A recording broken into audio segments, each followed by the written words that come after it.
And now, introducing the new Sneaky G-Man store on SD. All you got to do, go on to SD, type in Sneaky G-Man store, and you could get your very own Are You My Malacca shirt, Samsung cell phone case, or just a cap or a beanie. Let's go Giants. Ow. Hey guys, I appreciate you wanting to enjoy the show. First, I got to give a couple shout outs. First off, I want to give a shout out to dresscomfy.com. She has the latest and greatest for Sneaky G-Man merch. So please, check it out. dresscomfy.com. Also want to give a shout out to 3 a.m. Water Hydration for the go-getters. Natural spring water. Go get it. Now let's go do the damn thing. Before we do the damn thing, I got to give a shout out to George's Trophies, aka Sergeant M Replica Trophies. Guys, Father's Day coming up soon. This is the perfect gift. Matter of fact, this is the perfect gift for any occasion. I mean, who wouldn't want a replica Super Bowl trophy of their team? The team that got the ultimate prize, the Lombardi Trophy. So when you get a chance, go to his Facebook page, George's Trophies, a.k.a. Sergeant M's Replica Trophies. Now, we gonna do the damn thing. You're listening to Make It Count, the Sneaky G podcast on Northeast Streaming Sports. Is this thing on? It's your boy Stefan, a.k.a. Sneaky G, bud.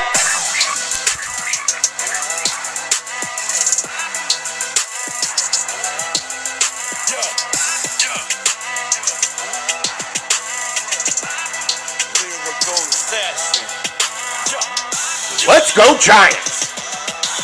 Oh! What's going on, everybody? It's your boy Stefan, a.k.a. Sneaky G. That? Okay, so I got a treat for you guys tonight. I have the original NFL hype man, a world champion. If you guys don't know this man's name and you're a Giants fan, you're in the wrong. You are in the wrong. He doesn't know it, but I'm going to say he's backstage. I'm going to bring him on here in a second. I was 8 years old when I watched the 86. I'm not trying to date him. I'm not trying to date you, sir. You always look for some kind of momentum. You always look for some kind of emotional lift. This guy gave it to me in that game. And I am speaking of none other than the Phil McConkey. Stefan, what's up, buddy? Man, thank you so much.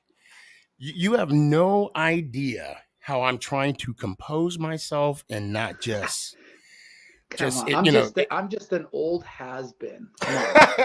You're the star. You're the star today.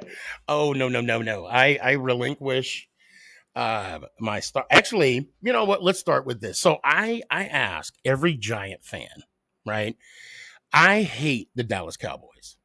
I hate them with a passion. In our division, and if you want to go far back and add the Arizona Cardinals, although that was later on in the East, in the NFC East, what was the one team you in our division that you hated the most? The Redskins. Okay, that's fair. Yeah, the Redskins were the bigger. Look, they're all rivals, obviously. Mm-hmm. I mean, Philadelphia just down the turnpike. There was no love lost there. Right. But I think it were those Redskins games when, they were winning Super Bowls and we started to win our Super Bowls. And right. Yep. Those were drag out fighting, nasty street fights, but there was an incredible respect for each other. I mean, we hated each other, we wanted to kill each other, but there was great respect because we knew that we were going to get the best out of both sides. They're extremely well coached, and they had some really talented players. And a microcosm of that for me personally, was Darryl Green. I mean, he was one of the greatest NFL players in history, and he guarded me a lot because I played in the slot, so he'd always come down from the outside into the slot, and so we had some battles, and I held my own, and I did pretty well, against Darryl, the greatest players ever. So that gives me some great pride. But he was one of the greatest competitors ever. But when the play was over, he would kind of disarm you in a way by lending you a hand to pick you off the ground and say something encouraging or give you a pat on the back. So it was just kind of different than most guys that just, they want to kill you and they want to drill you into the ground and they want to spit in your face. But, Darryl wanted to beat you worse than anybody, but he was an absolute gentleman. So, of course, I know you as the first Giant to come out to, wave the towel. And later I found out Parcells he asked you to do that. That right there for me at that age, I immediately was drawn to that. And going forward, you were quite the athlete. I mean, I'm talking like high school, college, and then of course, you serve, and I don't think a lot of people know that you are I don't like saying were in the or were. See, I say soldier because I'm Army. I'm always a soldier, but I don't want to. We're not going to have that. We're squids. Stuff. Okay, right. Oh, and that did you get? Now I'm somewhat familiar with Navy traditions. I have a friend of mine who is he's an E8. He was an E8 when he retired. Senior shipman. Yeah. Is that okay? So I'm familiar with some of the traditions, like the seal back.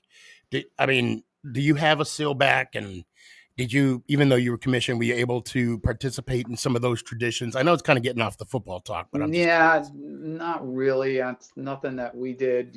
Go in the Naval Academy. I was a pilot for 5 years, and then I showed up on the Giants' doorstep when Parcells just became head coach and Belichick just became defensive coordinator, and I got invited to a mini camp, and I ran pretty fast, and I laid it all on the line. I was torn up, that old Giant Stadium AstroTurf, 3 days of two-a-days in just shorts and helmets. I was diving for balls left and right, and I mean tore up, blood all over the place, and I didn't care. That was, the way I was going to, get on the field or at least get an opportunity. And then, when I did get the opportunity, talking about waving that flag, that all started after I got traded back to the Giants from the Packers. Beginning of '86, right. I got cut by the Giants. I got claimed by the Packers. I was there 4 weeks and got traded back to the Giants. So right. I would always run out of the gate. I had all this pent up energy, and we're standing at the gate, and once Parcells said go, I would just sprint the length of the field, and that would just get rid of a lot of the butterflies for me. And so when I came back from Green Bay, I got this ovation, coming back, and I kind of acknowledged the crowd the first game back with a wave, and then the more people started standing up to the point where I started taking off my little white towel and revving them up all the way down, and then became a tradition the rest of the year, to the point where we're going to play the Super Bowl in Pasadena, and I come in the locker room, before we head out west, and Parcells has a diagram of the Rose Bowl and told me where all our fans are going to be, and told me to get that what towel out and rev them up. So hey, if I could do that, if I could be helpful in any way, all I wanted to do was win and compete and contribute. So that was my little extra way of helping out. And so if I'm not mistaken, you were in the inaugural Holiday Bowl. Yep. And I'm speaking to an MVP, by the way, of the Holiday Bowl. What was that experience like? Because if I'm not mistaken, when you played high school football, which you are a Hall of Famer in that class, right? If I'm not mistaken. Buffalo Sports Hall of Fame. Yeah. So I mean that in itself says a lot about you. Just to say you're a Hall of Famer is an achievement. But then having that success, and you didn't even lose a high school football game. Right. Is that correct? Yeah. I played offense, defense, never came off the field, but I was only 145 pounds coming out of high school. And that year they put a limit on scholarships. You can only, before that, you can give out unlimited scholarships, but they put a limit on it, and we didn't have any money. Right. My dad worked 3 jobs to put me through a private school. And, the deal was when I graduated, I'm on my own, man, there's no money for college. And, without a football scholarship, it was going to be tough. So it came down to West Point or Annapolis. And I was lucky enough to get an appointment to the Naval Academy. And, that's how I ended up there. I had 2 dreams as a little boy. I wanted to be a pilot, and I wanted to score a touchdown in the Super Bowl. So going to the Naval Academy, we'll get to that. I figured at least I'm going to get one, right? I'm going to be a pilot and, have a career potentially for 20, 30 years in the Navy. And then I was able to fulfill that one dream. And then later on got another one. And I want to talk about that. So you had a successful career with the Navy. And you initially tried out for the Giants, correct? Yep. But you had your commitment. You had a 5-year commitment to be in the Navy because you're in the academy. Yeah. I went to a training camp, but I still had a year left to honor that commitment. So I went back and finished that up. And so, I show up and I'm 27 years old, right? At training camp in 1984. And, I'm 27 years old. The average guy plays for 3.2 years back then, comes out of college at 22. The average guy is done by 25 years old. Here I'm trying to start at 27. I was barely 160 pounds, and I hadn't played football in 5 years, right? And, I have no chance, really, if you look at the stats and the numbers, but I didn't care about those. I just had this dream that I wanted to pursue, and I was gritty, and I was competitive, and still am. And I think grit and competitiveness overcomes anything. Height, weight, whatever. So, I had that, and I had this dream, and every day I would just leave it all out there. And, I'll never, ever forget. It was after the last preseason game in 1984. Actually, it was before the game. Parcells, I was at the stadium like 4 hours early, like I always did, before anybody else. Parcells was there, and he pulled up a stool next to me, and he says, "Hey, son, I want to tell you something. You made this team. Now go out there tonight and play your you-know-what off and have fun." And I remember going into the bathroom stall and just closed it, man, and because the tears were streaming down my face, and I didn't want anybody to see it. But I still realized at that time, there's nothing permanent in that league, right? Yeah, okay, I made the team I'll be on the roster the first week, but man, you drop the ball or you do something. I was on the fringe my whole career, one play away from getting cut again. So I think that's a great stimulant and a great motivator to have you stay focused and, especially catching punts in Giant Stadium with that wind was a chore. Yeah. Mm-hmm. And probably the main reason I made the team was, Parcells was a defensive coach by trade. So was Belichick. And, they come up with a scheme to get their defense off the field. The last thing they want is that little, punt returner fumbling the ball away. And the one thing I can do at one point in my life better than anybody was catch punts. Tom Landry once said that I can catch punts in a rock slide, because I would focus to the nth degree. So that's how I made it.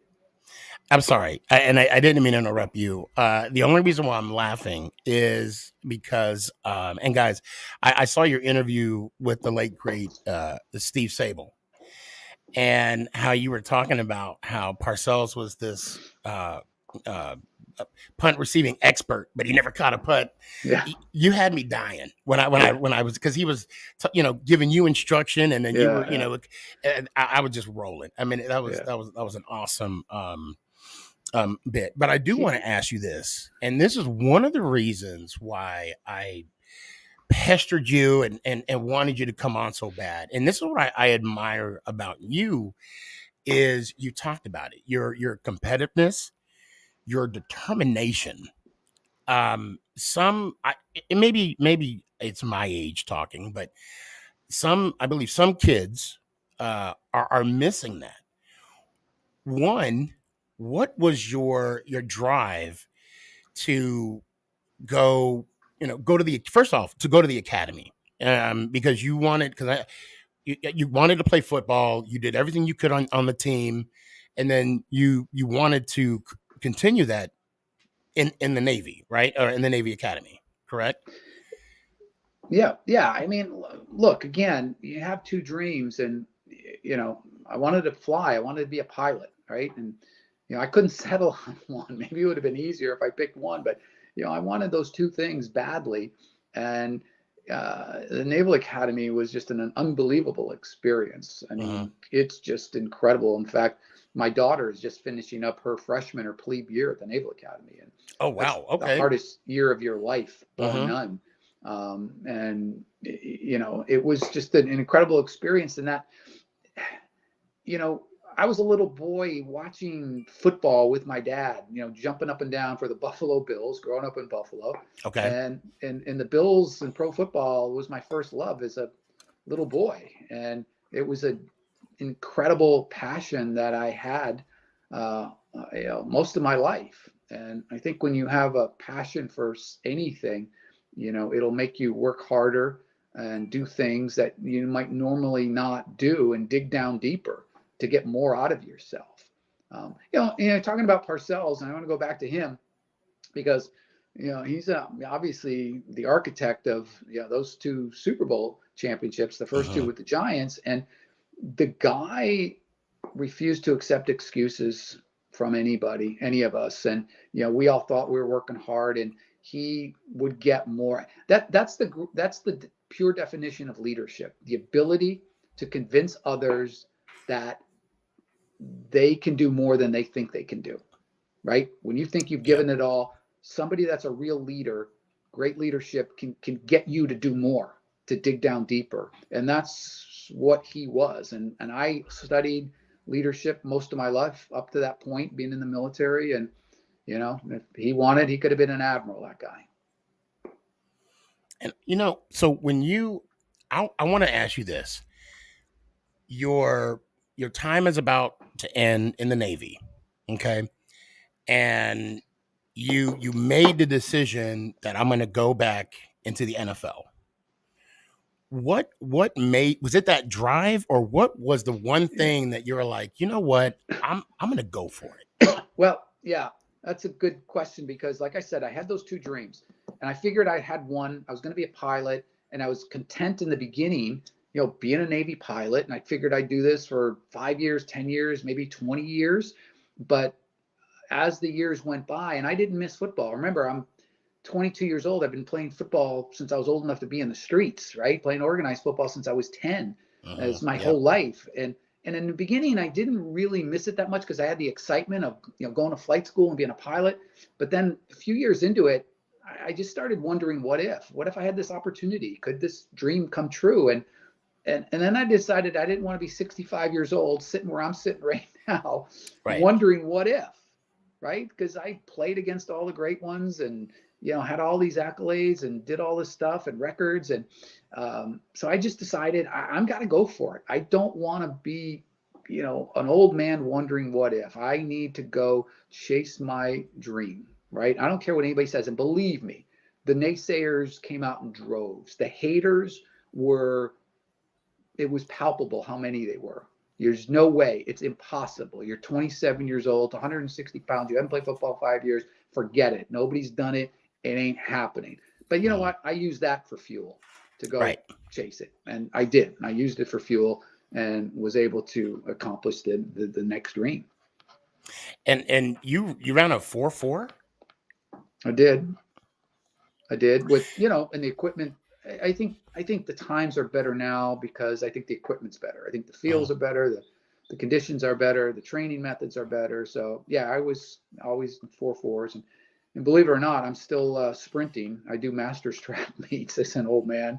So I'm still running the 100 and 200 meters and long jumping on occasion. So when you're a competitor, man, it just doesn't go away. I haven't arrived. You know, you think, okay, you realize all your dreams, you've arrived in life, right? Well, I got those 2 dreams and just before I turned 30 years old, and I realized that there's a whole nother life, man. Right. So every day of my life is a competition. Every day I'm trying to get better. Every day I've got grit and competitive spirit that I need to do and I need to accomplish. So, you know, it ain't over, baby. Well, I mean, being a competitor myself, I totally get that. You're never satisfied because there's a high.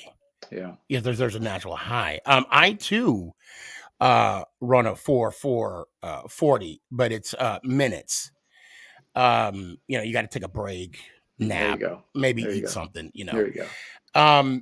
So you get into the NFL, you make the team. And if this is a tough question, you don't have to answer this. And I know it's a business. When you realized you were going to get released by the Giants, what was your initial thought? So that was after my second year. So that was going into the 86 season, which was the Super Bowl season. And Parcells called me in his office and he said, you know, we're going to go with some younger guys and, you know, and this and that. And yeah, I was pissed. I was angry. I hated the guy. I wanted to punch him in the mouth. Right. That's fair. No, that's fair. And I was really, really angry. And so, you know, he said, but look, I'll be supportive of you. If somebody calls, I'll give you a high recommendation. And I guess Forrest Gregg from the Packers called, you know, just after I walked out of his office when they saw me on the waiver wire, and Parcells gave me a glowing recommendation. So, you know, that's how I go to Green Bay. It was pretty funny.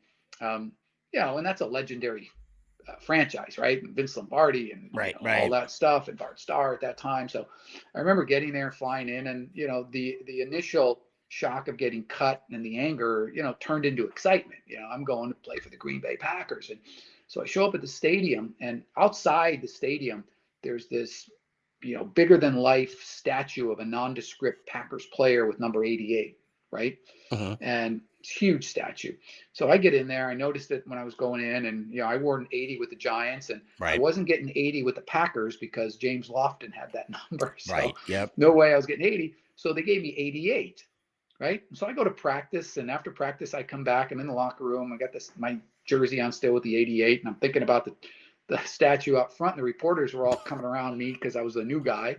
And they said, so how, you know, what's it like, you know, for you? You just came from big city, New York and New Jersey, and now you're, you know, out in Green Bay. I go, this place is unbelievable. I can't believe how well they treat people. I just got cut from one team. And I got claimed by the Packers. And before I even arrived, they erect a statue of me out in front of the stadium. And for a second, they're kind of perplexed, and they don't know what to do. And they looked down at me and saw 88, and they went, "Oh, okay." So, that was good. So what was it like? For one, playing in the Meadowlands, and truth be told, I got to tell you this: I've been a Giants fan. The 86 Super Bowl was my very first NFL game. Okay. So for one, what was it like playing in the Meadowlands, and what was it like playing at Lambeau? The Meadowlands was windy. WINDY, notorious. The way it was built, the way the wind would come and circle around the upper decks and come down on the field. Again, that I use that to my advantage, catching punts. That was a big thing with Parcells and Belichick, is catching punts. And I mean, it was so bad. We've had visiting teams come in, right?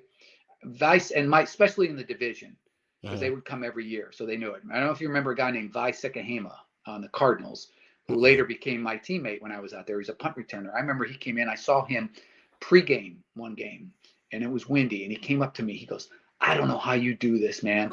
This place is horrible.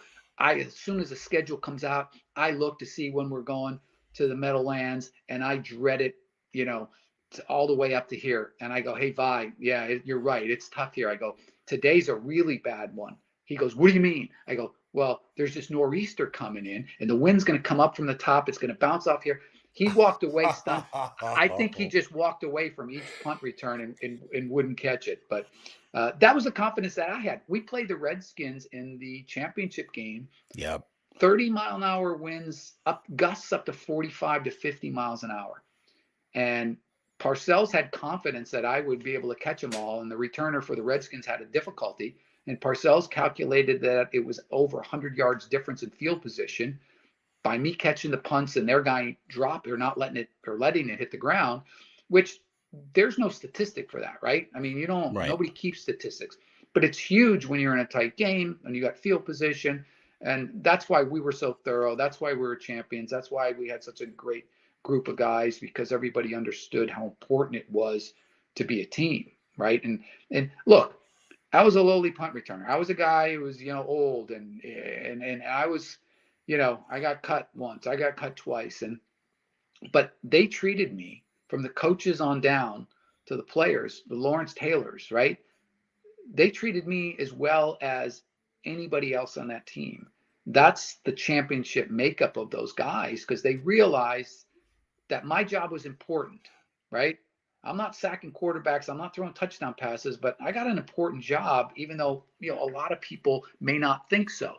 And so they made me feel so good, so important, that I never wanted to let them down. And I would focus harder. I would try more. I would do anything not to let these guys down, because of the faith they had in me and because they included me. I felt included, and I would do anything for them. And that's the thing about a team, right? Everybody can't be the center. You can't have all right guards, right? You're not going to win. Right. You need all different types, and it's like our country. My daughter's at the Naval Academy, and I'm around these kids, and they get it, right? They know we need everybody to win, right? The enemy's not within, the enemy's outside, right. And in the military. And I had the same thing, right? Yeah, I was the pilot of the plane, but that petty officer second class that was tightening the bolts on that aircraft was as important than I was. Uh-huh. So you need to treat that person with incredible respect and make them feel part of the team, right? And not just the quarterback who's getting all the glitz or the pilot of the plane. And it's a great lesson that I learned early on in the military. Kind of like that supply tech as well, because they got to get the bolts for that person to put on your plane. Absolutely. The logistics, Absolutely. Speaking from experience, that's why. Speaking of, so I want to fast forward, obviously, to the Super Bowl. What was the play calling for that flea flicker play? Gosh, what the heck? Toss 3 and 4 flip burger. Z motion. I mean, I forget exactly what it was. I mean, I just wanted to see if you knew the call. Which that's perfect. These years are going by now. It'll come to me in a second. H slot out, Z motion, toss 134 flea flicker, something like that. Yeah. Okay. That's phenomenal, by the way. When you caught the ball and you got tackled, and you were tackled like at the 1, I gotta know, what was your immediate thought when you jumped up and instead of the oh shit or oh really, or like what was like, because I know you were talking about early on, you were talking about how you wanted the touchdown in a Super Bowl. What was the initial thought? Well, I think first of all, we knew we had a really good play, and when it came in, or I brought the play in, I kind of tilted my head to Sims, like in excitement, like because we were so conservative normally, and in this game, Parcells let it loose, and I remember coming in motion from left to right, and as I turn upfield, Sims tosses the ball to Joe Morris, and then Joe was turning to pitch it back to Sims. The defensive backfield, once they realized was going on and they were caught out of position, it was like helter skelter. And I could see the eyes of a few of these guys. They were caught flat-footed. They were so out of position. I had never seen on a football field that type of disarray in a defensive backfield as I came, across the field from right to left, and they were totally the void was so big, and If these I'm guys not were mistaken, breaking they their were ankles. playing cover 2 and they were in a 4-3, right? Because they Yeah, didn't really run 3-4 that much. no, I And think it was like no, a they had zone Roman because you Jones. was open Yeah, coming across the they had middle. a zone, and I came open, wide open, and that ball. Man, when I talk about things in slow motion, it was like ultra slow motion. It seemed like the ball took 3 years to get to me. Right. And as soon as I caught it, I turned up, and I'm thinking, here's my Super Bowl touchdown. I have dreamt of this my whole life. And I'm heading upfield, beat a couple guys, and then towards my right, here comes Mark Haynes, former teammate, now with the Broncos, a corner. He comes in, at about the 5-yard line and starts lunging towards me. And I try to hurdle him from the 5-yard line. He got enough of my lower half of my legs to have me do a complete somersault. And I realized I had landed on the 1-yard line, and I was that close to my Super Bowl touchdown. And, I was so elated because that play broke the game open. I knew we won the game after that play, but I was frustrated at the same time because, man, I got that close to my Super Bowl touchdown, and I didn't think I'd get another chance, frankly. It looked like someone sniped you, like someone stabbed you in the heart. Yeah. When you rolled over and it was on the ground. And you know what? I was an animated guy. That's who I am. But no, I and that was for someone like me, I'm animated. I needed something like that. And ironically enough, when being a kid, and I think before that touchdown, it was like 16. The game wasn't quite put away. No. I'm sitting on the edge of my seat, and finally, when I think it was Joe Morris ran that touchdown in, I needed that to have that reassurance that the Giants were going to win. And I'm gonna tell you how I became a fan, straight up. My dad hated Elway. Like, I don't know why he hated Elway. And he wanted this man by the name of Lawrence Taylor to just destroy him. And when I saw the goal line stance where even the field goal kicker missed, it was the first field goal that he missed. I immediately fell in love with the team. And you yourself, just your act and how everybody, and you know what, I'm going to jump forward because it was your touchdown that kind of got me hyped up. And it was, you could see how the players, because even Madden, Madden even said when you didn't get in the end zone, he said, "Oh, he wants a touchdown. He wants to get in the end zone." And let me stop because I'm getting hyped up. I'm getting animated right now. How your team celebrated with you in the end zone. That says a lot about a person. Yeah, it says a lot about our team, man. We had a great team. I mean, right. Yeah. You know what, and they know the sacrifices that I made, and that I was just one of the pieces into that puzzle. But yeah, there was great, like that love. That's a word we didn't use a lot back then, but we use it a lot now, especially with my teammates. All these decades later, there's a love there. There's a brotherhood, a bond that can never be broken. Look, I never had a brother in real life. I had a sister, but no brother. But through that experience, I gained dozens of brothers, and to this day. And the really neat thing, a lot of people don't realize this or they don't know about it, is we come to the aid of each other still to this day, right? You're talking all these years later. If somebody's in a bad way, if somebody's hurting, we rally around, right? Harry Carson kind of leads the charge and communicates with everybody, and we all rally just like we did back then for each other, and we're still doing it now as old men. And that's really cool. Do you have an incident or a story you could tell, or not? Or I don't want to mention any names, but some guys physically have problems, or financially have problems. and we'll all band together. And if it's a money thing, there's things that we can do to be helpful. We've organized autograph signings, right? And give the benefit to the person in need. We've done that a lot of times. That's medical amazing stuff. We go and get the best care possible. And I can't say enough about the Giants. You don't hear a lot, but behind the scenes, man, I'm telling you, that's an incredible family.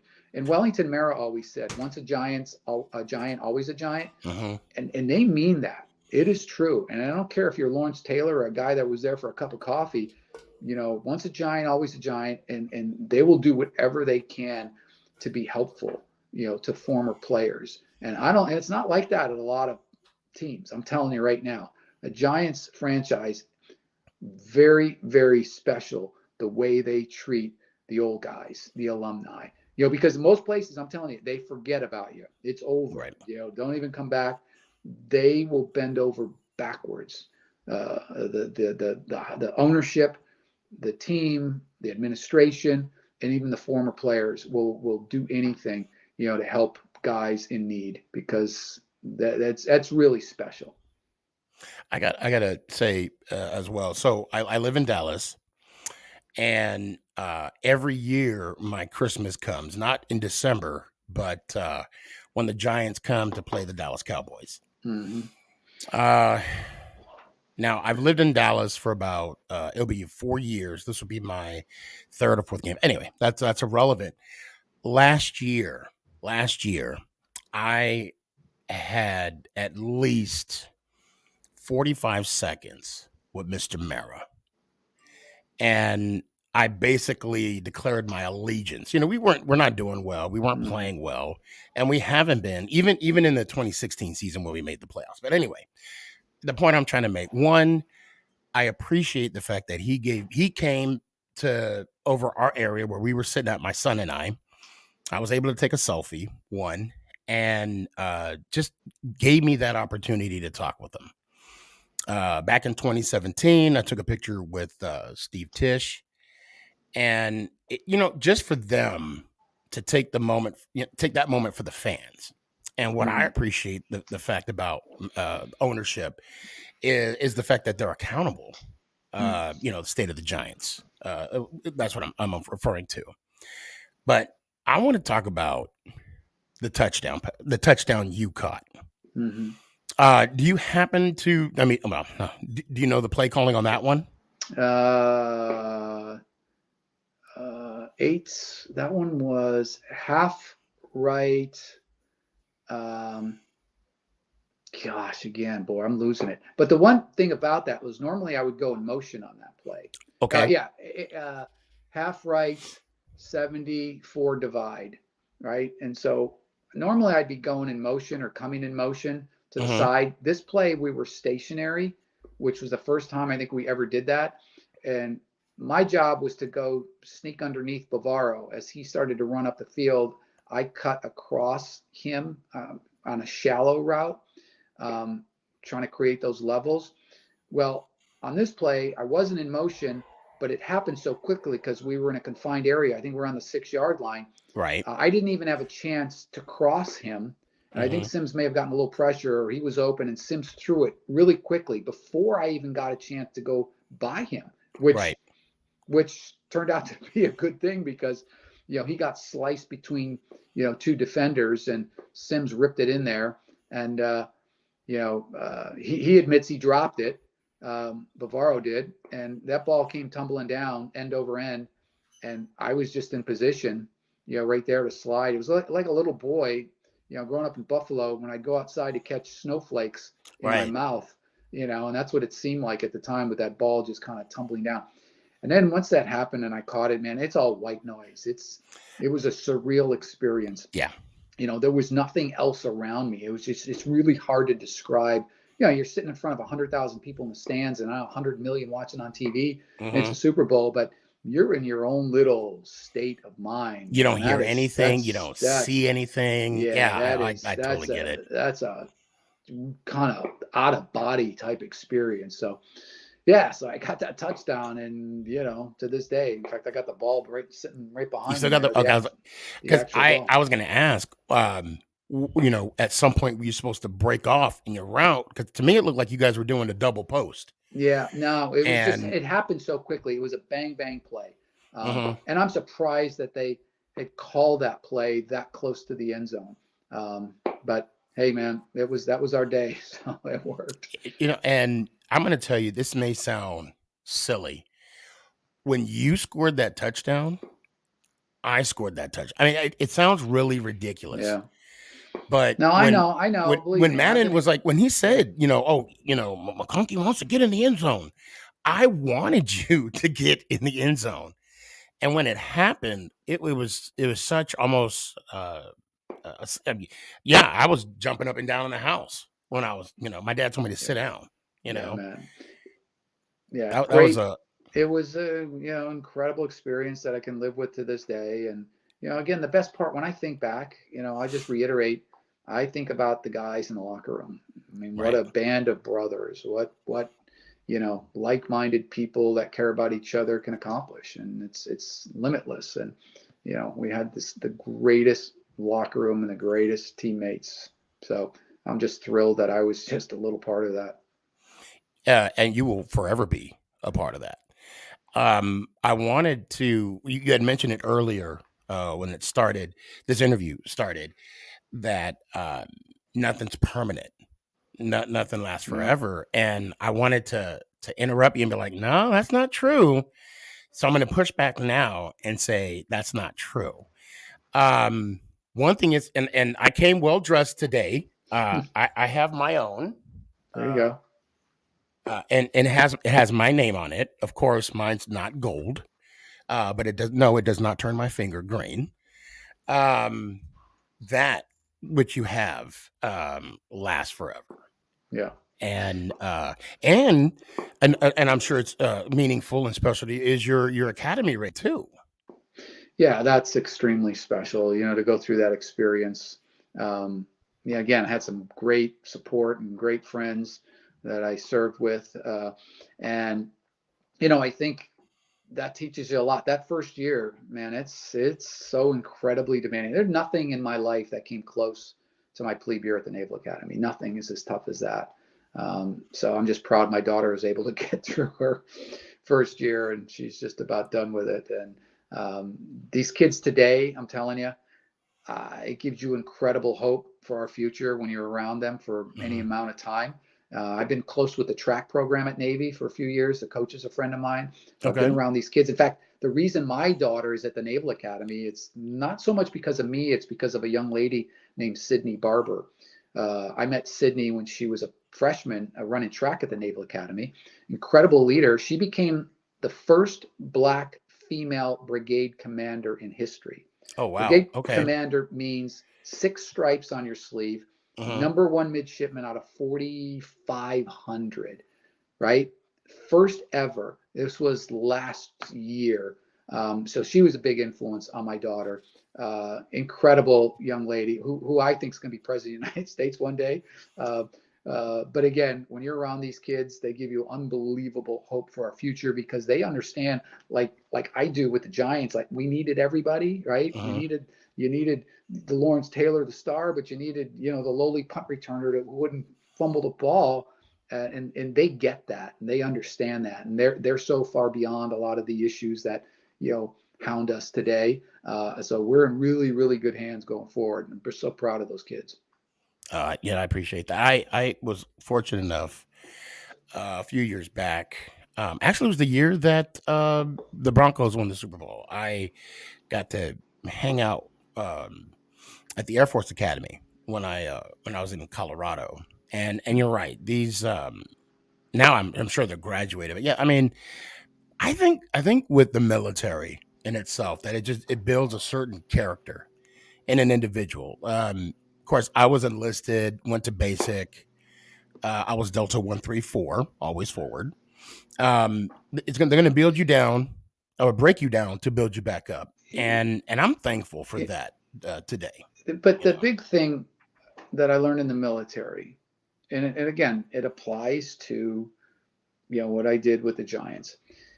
You're part of something that's bigger than yourself. Thank you. Yep. And once you kind of realize and buy into that notion that it's not about you, it's about the team, it's about the effort, it's about the mission, and it's about the guy or gal next to you, right? It ain't about you.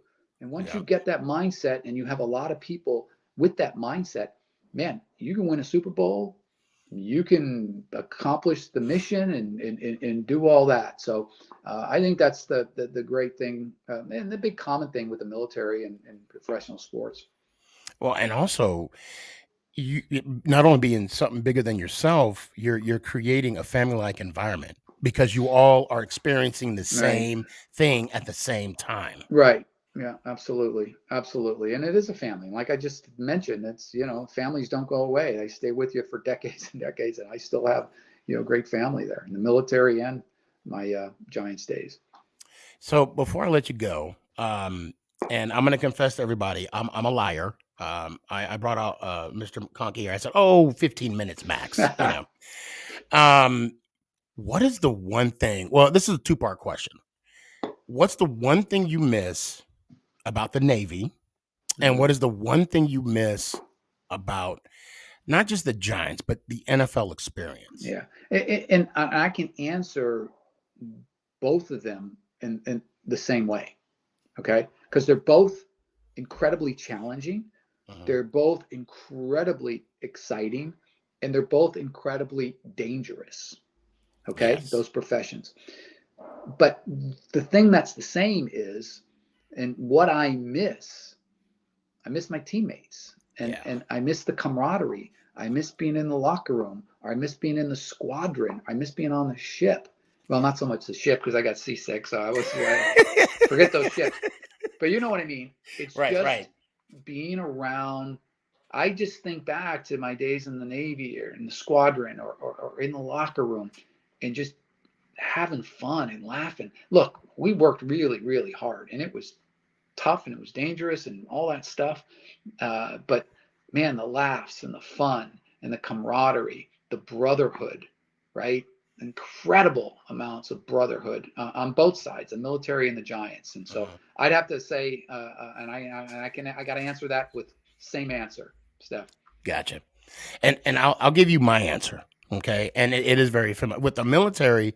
You're right. Like we work hard and we play hard. And with with my football experience, I'm going to tout my resume. I played high school football. I wasn't a Hall of Famer like yourself. Played a little bit of semi-pro, got a concussion. Wife was like, "You're done." Then I ended up playing like flag football for the rest of my life. Anyway, what I miss the most, I'll be honest, about playing football and being a competitor is the huddle. I miss the huddle. Yeah. You're in there, and for me, I played quarterback. I could sling that rock. Hopefully one day if we meet, I just want to throw one pass to you. All right, let's go, man. Maybe a flick. I'm ready to go. I can still run. I'll tell you that. I know. I know. Still run. So matter of fact, we should have a race. All right. But give me like a 44-minute. It's that common goal of looking your brothers in the eye, and they looking back at you, or side to side. You're part of something bigger than yourself. Yeah. There's 10 other guys there. Yeah. Right. That's the thing. I missed that. Oh yeah, man. Yeah.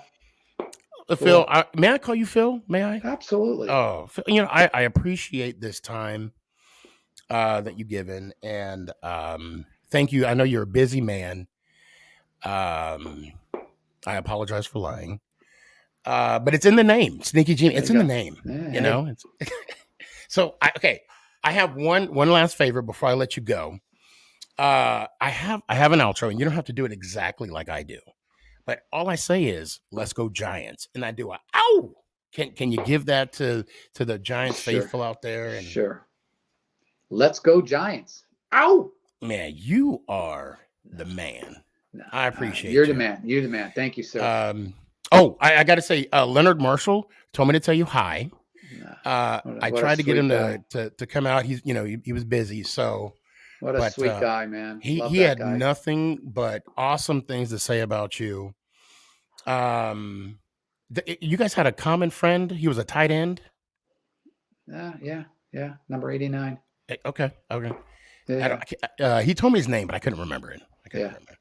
But anyway, I will let you go. Thank you so much. And if you need anything from me, you got my email, my phone number. Yes, sir. Hit me I appreciate it. Thank you so Have much. a good night, sir. Thanks to the audience. Thank you. Oh, yeah. Matter of fact, I mean, so many compliments about your touchdown story. Let's do it again. All right. We'll do it again. How about that? Yes, sir. I'll talk later. Thank you. Right, thank you. Bye-bye. Wow. That just happened.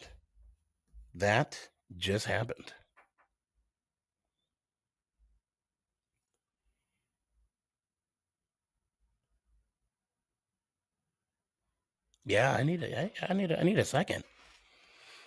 I maintained my cool talking to Phil McConkey.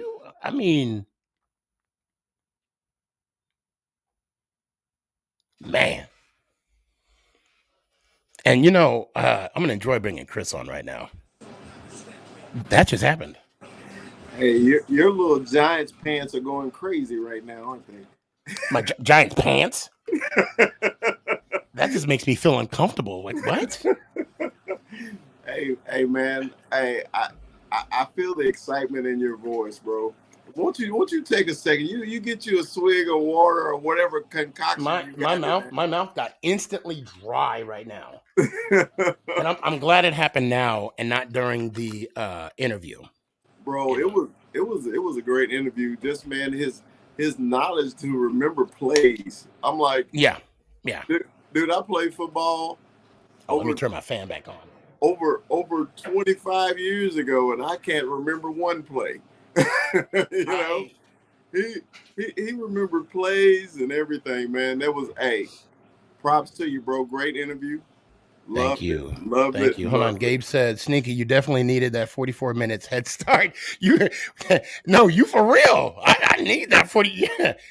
Man, I might need a couple days just to shoot. Yeah, man. So when he brought up Daryl, see, this is where I wish I was kind of with y'all.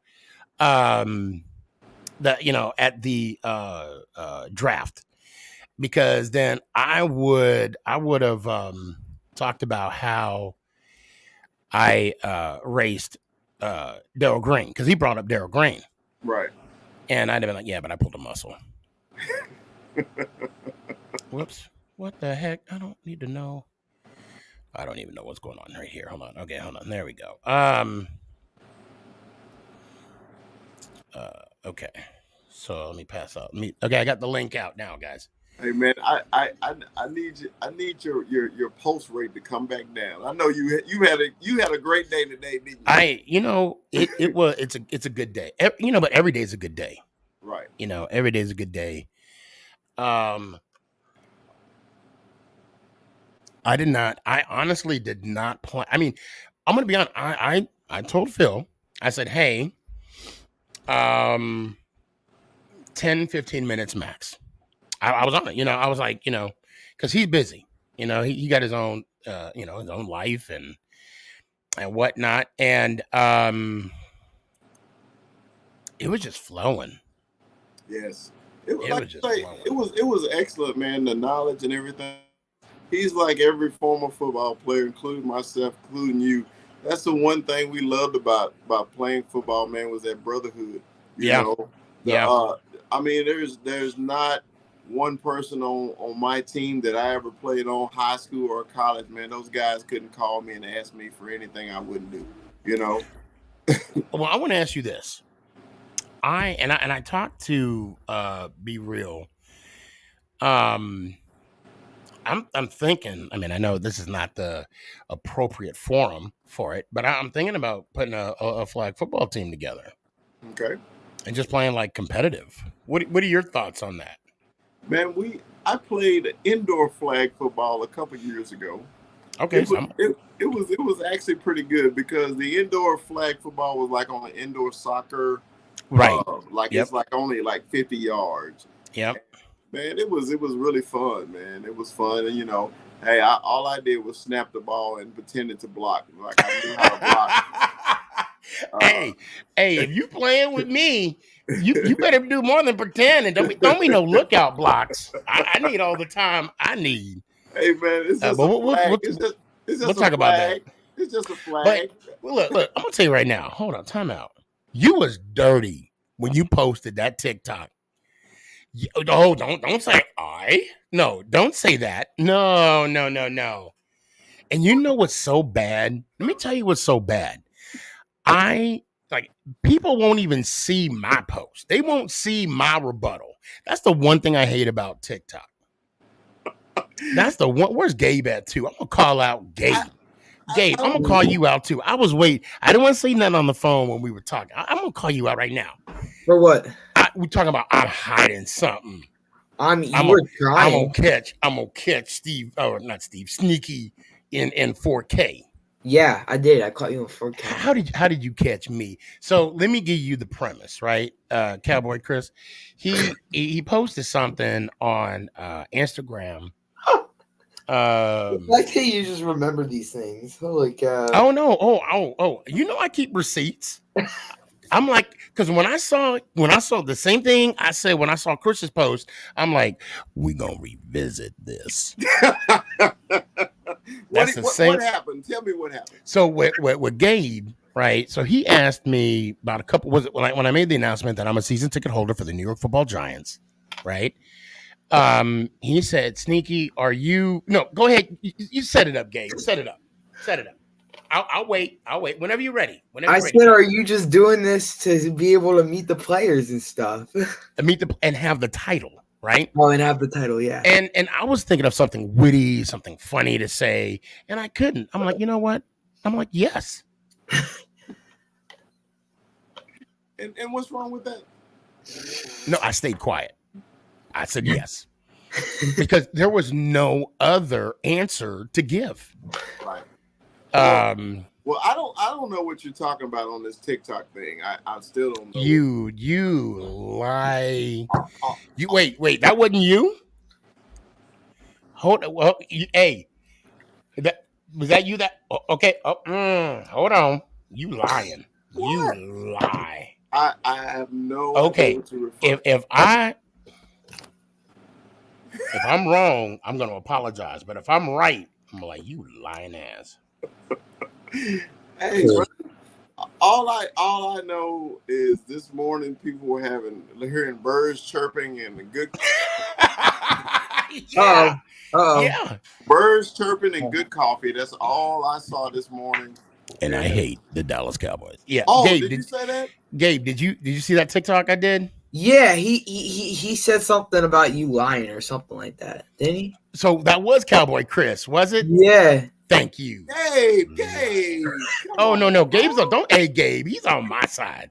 What are you talking about? Let me rewatch it. Hold up. Gabe, it's not me. Not me. Now I'm looking at it right here. Cowboy Chris. Not true. Now, look, Gabe. I want you to look at that picture. Yeah. That's a face of a man in pain. In pain. He put that belt on me and it was burning, Gabe. Burning. Gabe. That wasn't laughter. Gabe. That wasn't Gabe, a look of joy. If you analyze the picture, Gabe, that he's accusing me of. Analyze the picture. The smile was so big that you could see tears amongst family. He was happy to be amongst family, and the smile was great. I will say there is some truth. I was happy to be amongst family, not the fact that family was Dallas Cowboy fans, but as a matter of fact, I was more happy. I'm sorry, what did you just say? That the Chiefs fan. Well, I got Armando, even with his boob job. I'll say it again. I said it last time. I'll say it again. Hold on, Jordan. Are you going? Jordan, what's up, man? Sneaky, what's good, brother? Rookie minicamp starts tomorrow, right? No. Yeah. Yes. Does it? Oh, the rookie does. Yes. Yeah. But but there's a camp that starts in July. Training camp. Okay. Oh, I wonder if they're gonna do it in person this year. Actually, I hope. Oh, I think they are. I hope. Are you fellas spending Thanksgiving? Yeah. Yes, we are, Danny. The question is, are you? Question mark. I'm not going. I can't. Well, I mean, yeah, it's Thanksgiving. Big Kiki in the what? Blue block. What up, Steph? I actually, Sneaky. I was Let a little. them know whatever it takes to close the big blue fit. Oh, yeah, we there. I was a little disappointed in the Thanksgiving day. Okay, here's the thing. I really want to go to Dallas this year, Sneaky, just like you and stuff. But like now that it's on Thanksgiving, I gotta be with my family, man. I'll still watch the game though. Bring your family with you. I still watch. And matter of fact, the thing is, wait, let me ask you this: how many brothers and sisters do you have? Too many. Brothers and sisters? Well, I have 2. But man, have you seen the price of plane tickets these days? They trip it majorly. I just got back from Vegas. You guys gotta learn how to travel. Oh, you just stop it, Chris. You get your little $5 ticket sitting in the first class. This man talking about I only paid $5. I'm not gonna tell you. I'm not gonna tell your business. I'm not gonna tell his business. I'm not hating the man because he's playing the game, right? And that's a game. He's rich. First of all, he is rich. Secondly, the dude is 9 feet tall. So I know better to talk mess to someone who's 9 feet tall. Gabe, I make $4.25 a night. I live with my mom. I'm 53 and I live with my mom. So he said what, $4.23? Now you need to move that decimal point over like a couple times and then add like 3 commas. I don't have a driver's license. I Uber with my mom and I play Xbox. This man was on MTV Cribs. Don't be listening to him. Don't do that. And then he still buy $5 plane tickets. I ain't mad at you. I'm just saying. Hey. Gabe, you were saying like first class or something. I don't want to hear it. I'll tell my own business. The plane ticket was $125. Okay, round trip. That's all I told him. Did you hear we round trip? That was round trip. I paid that just to get from Dallas to Abilene. So I don't want to hear that mess. I don't want to. Shoot. That's a 5-minute flight from Dallas. Well, exactly. That's what I'm saying. I paid that. And then you paid $100 for burgers once you got there. Right? Oh my God. Tell me about it. Yes. Gabe, he sent me the link early. I was like, wow, he want me to come on the show. I thought he had a special guest. And then he brought me on the show to talk about a TikTok that I allegedly did.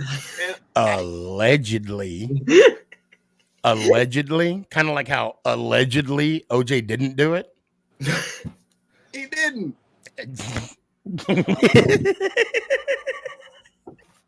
I don't even know why I brought that up. I shouldn't have brought that. That was a bad. I watched a Netflix documentary on that recently. That's bad. I shouldn't have done that. Hey man, it's all in fun. If OJ hadn't heard it by now, I don't think he's sensitive about that. Okay, so it's he'd probably be like, so what? Right now.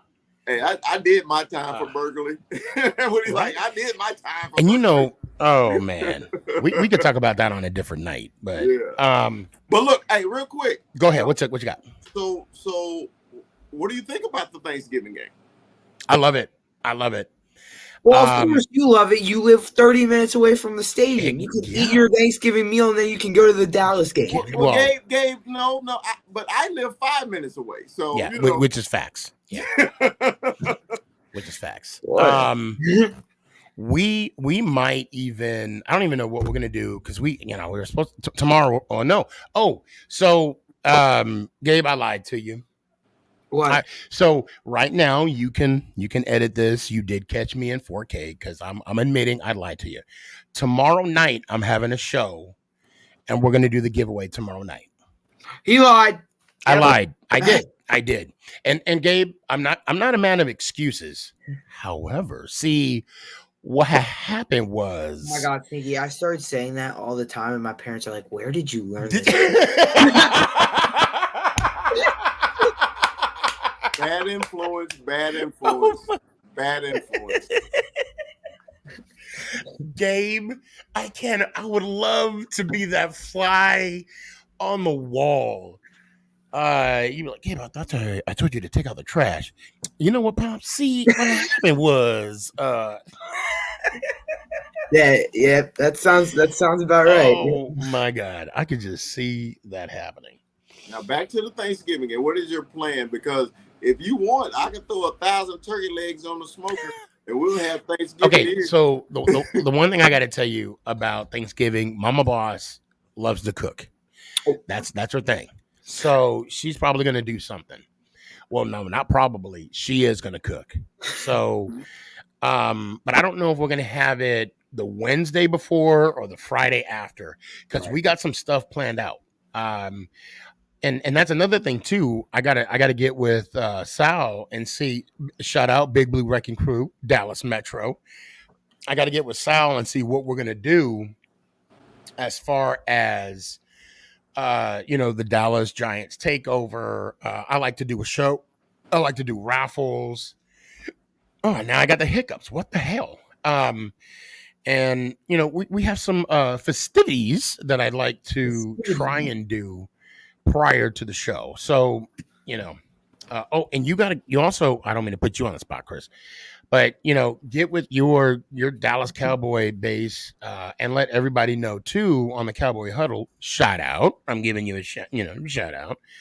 Give them a heads up that it's going to go down when the Giants and the Cowboys play. Hey, beautiful. We can't wait. I've gotten my son was over earlier, he's a Commander fan. And oh gosh. Yeah. He was like, okay, we're tailgating because they're coming early this year. They're coming October the 2nd. I said, man, you don't really want to see that massacre that's going to happen. Well, I told him you have better luck, man, seeing the Cowboys against Tampa Bay the first game. But yeah, I mean, I've been getting hit all night about tailgating and everything like that.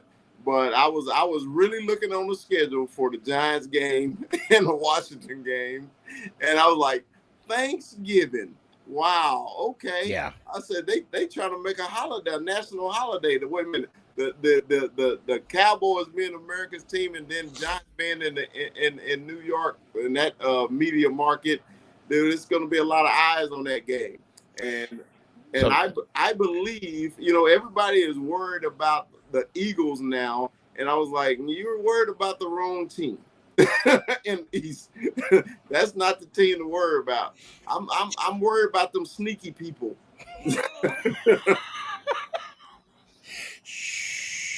Oh my gosh! Nothing to see here. Not freaking beer holder. Oh my god! What do you got? Yeah. It must be awfully flat. I mean. He must have fished it out of his toilet is where he got it. Sour. Gabe, we were going to be friends tonight, Gabe. Come on. Let's keep this friendly. Cowboy Chris is the best Cowboys fan out there. Yeah. So hold on. Jordan, I appreciate the love. I hope you're still watching, man.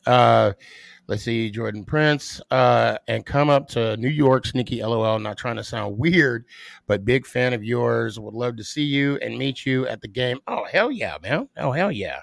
It's not what it's cracked up to be, Jordan. It ain't what it's cracked up. You know what? Shut up. Let them dream, right? Let them dream a good dream. Ziggy, do you know what games you're gonna be coming for? No, we haven't. We were gonna sit down and talk about it, but obviously I had a show tonight, so we kind of like waited. Oh, Ziggy, by the way, I'm still interested in your tickets. Yeah. Well, I'll tell you what. We'll talk about. Yeah. Well, I mean, you already claimed what you claimed. Yeah. And you're good. I don't even have them in my hand. Sneakyg be ripping you off. They literally so tickets release, right? I'll tell you what. Let's talk about it later. Okay. Yeah. Hey, I'm considering going to New York because you know how you have your 27 years and counting sign. I got a sign for you. Okay, I'm not going to disclose it, but I got a sign for you. So the funny thing is, if you were to do that, I'm pretty sure the Giants face will be like, "Man, you got that." Hey, but since you want to bring that up, I'm gonna say this real quick. Okay. I'm gonna say this real quick. You guys, the Dallas Cowboys, not you personally, but the Dallas Cowboys has one of the easiest schedules this year. Sneaky. All I'm gonna ask, wait, hold on, Chris. I'm gonna ask you the question. Okay. If y'all don't win this year, what will be your excuse? Well, Sneaky, you've known me for half a year now. We don't have Amari Cooper. And you've seen my TikToks. You've seen everything that I do, and you know me now. Okay. I'm not that typical Cowboy fan. I don't holler out Super Bowl. Right. I don't do that. Right. Because I played football. Every year is 31 teams that's pissed off at the end of the year. Facts. Okay? Facts. So the ESPN and the what I call the Stephen A. Cowboys fans, dude, stop listening to that crap, because there are real fans, bro, that know football and don't say that crap. Okay? But we get that stigma because ESPN and people who hate the Cowboys, such as little Gaby and yourself. And that's Gabe and Sneaky G. Yep. No, I said little Gaby and the Sneakster. Okay, so now it's gonna be the same excuse that you guys gonna have this year when y'all don't win it. Hey, I have no expectations for this team this year. Well, you shouldn't. You shouldn't. You're a smart kid, man. I love you. You're smart because you know not to have expectations for that crap. You know what I just realized? I forgot to show McConkey my hat. God dang it. Sneaky, what's our record this year? Oh, 17-0. I can't. Hey, clip it, flip it, rub it down. Oh, no. You don't play 17 games. Yes, I said it. You don't play 17 games in the preseason. You don't play 17 games in the preseason. You only play 3. You may be 3. You don't even hit preseason. That's the worst. I refuse. I refuse to say we're going to lose games. I am not going to push out that energy. I don't care. The only time that hold on. I don't care if it makes people say, "Oh, he's not a real fan." You know what? I don't. It's none of my business what you think about me. So if we go 17-0, we go. But the question is, what you should ask me, Chris. Okay, how much you want to put on it? And I'd be like, I won't even put. It's hard for me to gamble when I'm making $4.25 an hour. Okay. Oh man. So I'll wager a rack of ribs on it. Okay. All right. Well, Sneaky, I gotta head out for the night. Yeah, man. No worries. Appreciate you. We'll talk. Let me hear one time. Let's go Giants. Ow. Appreciate you. Carson. Hello. What's up, man? Just looking over the Panther schedule. And what are your thoughts?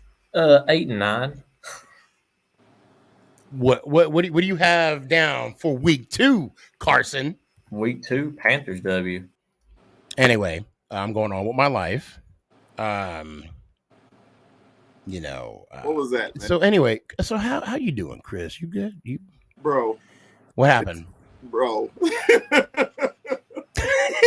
I had my finger on the trigger. I was waiting. I was like, he better not say Panther. After last year, after you guys beat us by 20, I don't know. Yeah. Wow. Hey, you forgot what we did to you too. You only beat us by 8. No, he didn't forget.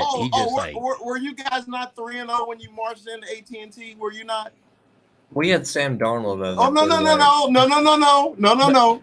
You were 3-0 with the number 1 defense in the NFL. Were you not? Yes. Thank you. Hold on, but hold on. Let's remind the court, who did y'all beat to be 3-0? The Jets. I rest my case. Your Honor. The Jets, the Saints, and the Texans. I rest my case. The truth. I got a rebuttal for that. Okay, that's kind of like your easy schedule comment. Bro, don't they get paid the same bucks as your team and my team? I don't. Dude, these are professional athletes, man. Quit saying it's easy. It's not easy. When y'all upset somebody, do you say, "Hey, man, they were an easy team"? Get your swig of water. Y'all got the easiest schedule this year. You're in the same division we are. You have the same team. We're playing the same team. We're tied for the 4th easiest schedule this year. Oh, good. And who made it? Who won the division? Who swept the division? Trust me, I'm saying all this because this is what other Cowboy fans remind me of on a daily basis. We don't talk daily. Oh, Austin, if you can't come back, I'm sorry, man. I got you. We don't talk daily. Okay? So, going back to my point against the Carolina Panthers, okay? Yeah. Mm-hmm. When they came in and they were leading at halftime too. They were. How'd they finish though? I don't know. I don't watch the Panthers. There's nothing to watch. How did we finish? Well, I wanted to ask Chris that, How did the Panthers their season? Well, they had one more win than us. Let's just say that. Like every season but one. Hold on, Danny. I don't know if y'all see this. So, Sneaky and Chris, you guys should do a bet. Who gets more sacks, Thibodeau or Parsons? Ooh, I like that. I like that too. I like it. We'll do that bet too. We'll do it. Well, hold on. There's some pushback because Parsons, they play him anywhere. They play him at linebacker. They play him at edge. Thibodeau, if I'm not mistaken, I think they're going to play him at edge. He's going to be on the line more. Well. I mean, I know he is a linebacker too. But he's also an edge rusher. Well, who to say? They may move him around like Micah. You may have drafted a Micah. So to be determined. Yeah. I'm not going to commit, but to be determined. So, I mean, I like the kid. I'm not afraid of him because he played for the Giants. But but that's a good bet. Oh, you should be. I'm not. You're not afraid. Oh no, because I'll be at home. Well, I'll be there watching the game. But hold on. So here, real quick. So the Giants, if you are living under a rock, you probably, if you don't know the schedule. So we got week 1, 9-11, Tennessee. Week 2, easy win. 9-18, Carolina. 9-26, Monday night game, the Couch Boys. Then we have the Bears. Then we have Green Bay in London. Then we have the Ravens. Then we go to Jacksonville, go to Seattle, which we're actually thinking about going. We got a bye. Then home against Houston, Detroit, away to Dallas. Then we go to Washington. No. Washington at home with Philly at home. Go there to Washington, at Minnesota, home for Indianapolis, and we finish off the season against Philly. And you call our schedule easy. So you want to listen? You think that's hard? You want to listen to the Panther schedule? I want to hear. Yeah, what you got? All right, season opener against the Cleveland Browns. Week 2, easy dub. Don't even. You look, I didn't have my hand. I was scratching my nose. No, after last year, I ain't counting nobody out. Week 2 against the Giants. Week 3 against the Saints at home. Week 4, Cardinals. Week 5, 49ers. Week 6, the freaking LA Rams. Hold on, Danielle. Who's Danielle Hunter? Danielle Hunter. He plays for the Vikings. Yeah, but I thought it was. I thought it was Danielle. No, it's Danielle. Oh, well, I call him Danielle. Week 7 against the Bucks. Week 8 against the Falcons. We play the freaking Super Bowl game. The 2 people that are in the Super Bowl, we play them this season. Bengals and Rams. I am. You know what? I'm rooting for the Bengals this year. They're already getting flack for being in the AFC Championship game, being defending AFC champions, You got to say that with your chest. Give them some respect. I was cheering for them, but they don't. They're not given any kind of respect whatsoever. They're saying it's a fluke. I mean, they're already crowning Buffalo. I mean, no. Let me back up though. I'm not saying let's put them ahead of the Chiefs. No, I'm not. Who, the Bills? No. I'm talking about the Bengals. Okay. You know what? Because the Bengals beat the Chiefs and also beat the Titans, I would put them side by side. So if I had, you know what? I don't care if I get slammed for this. Everybody screenshot this. I don't care. Put it on to whatever.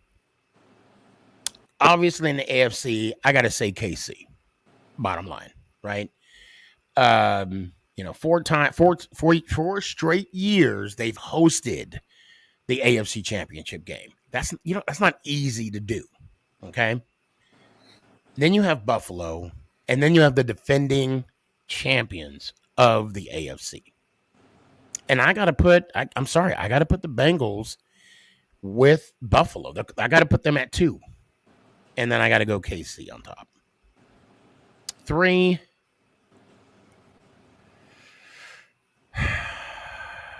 Who would I put at 3? Let me think. What are your thoughts, Chris? I got Chargers, Bills, KC, and the Titans. I think the Titans are going to take a step back this year. Hey man, who's in there? Who's in there? Right. I mean, don't get me wrong. Their division. Their division, I meant, is I'm not going to say soft. I'm not going to say weak. Okay, but let's be real. It's soft and weak. And you know you don't know which Matt Ryan is going to show up. I'm going to be honest. You don't know which Matt Ryan. So if it's the MVP Matt Ryan, it's going to be a long season. But if it's not, well, you know, Tennessee. You meant Tannehill in Tennessee. Oh, I think Matt Ryan and Indy. I'm sorry, I meant Matt Ryan. Did I say Tannehill? No, you said no. I thought you were talking about Tennessee, and I thought I meant Matt Ryan because he's with the Colts. Yeah, he's with the Colts. Yeah, I don't think Jacksonville is going to be competitive yet.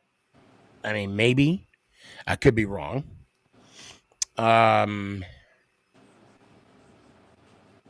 don't. Who else is in the South? Hold on, don't tell me. Houston. Oh, Houston. Yeah, Houston. I don't see Houston being competitive. So it is going to be against. I mean, in my view, Colts and the Titans.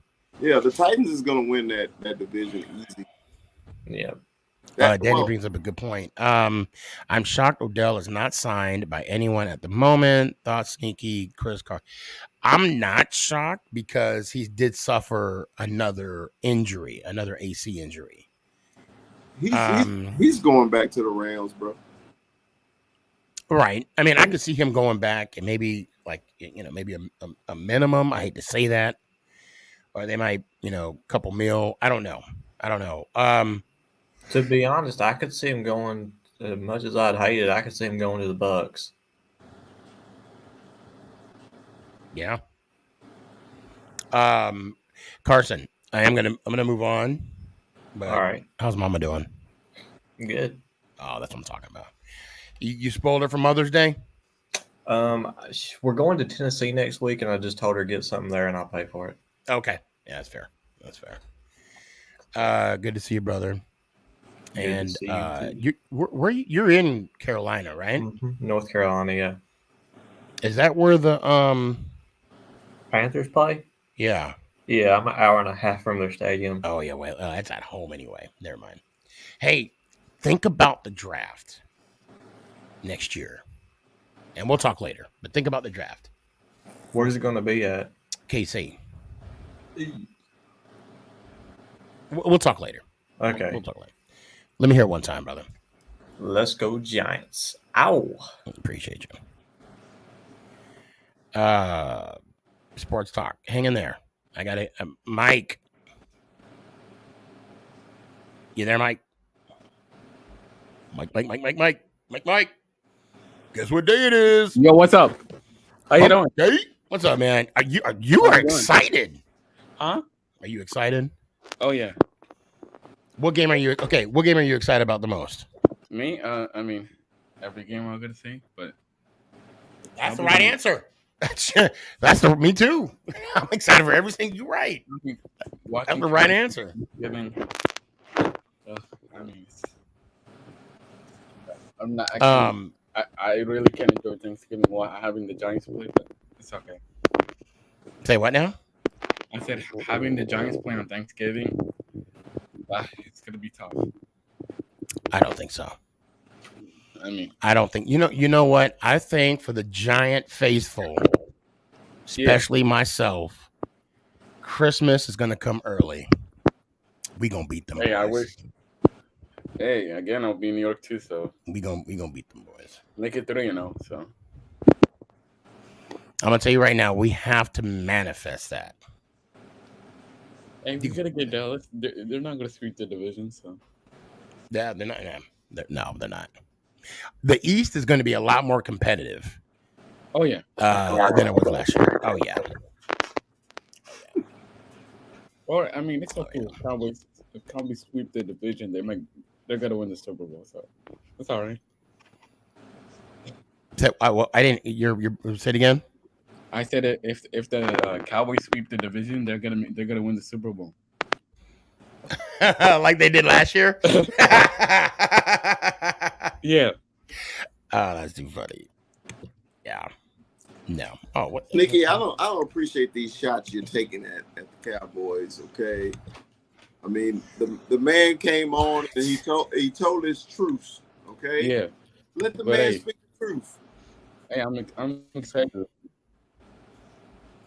Would I do something like that? Yes. I don't think so. I don't matter how good you whisper. I don't think so. Oh, my thing is coming out.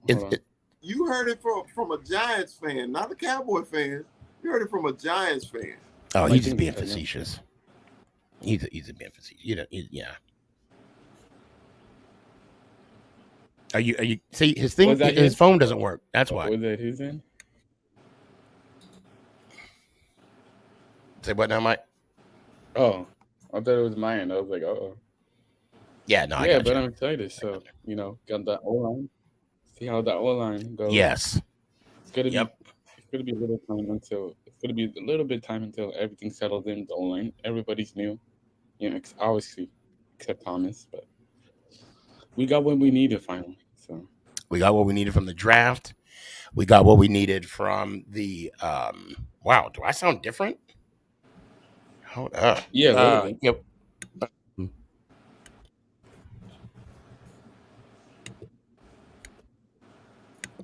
Maybe you turn. Okay, there we go. I'm back.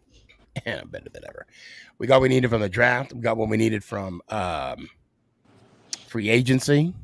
Now we just got to put those pieces on the field and let them translate into wins, and we'll be all right. Oh yeah, I mean,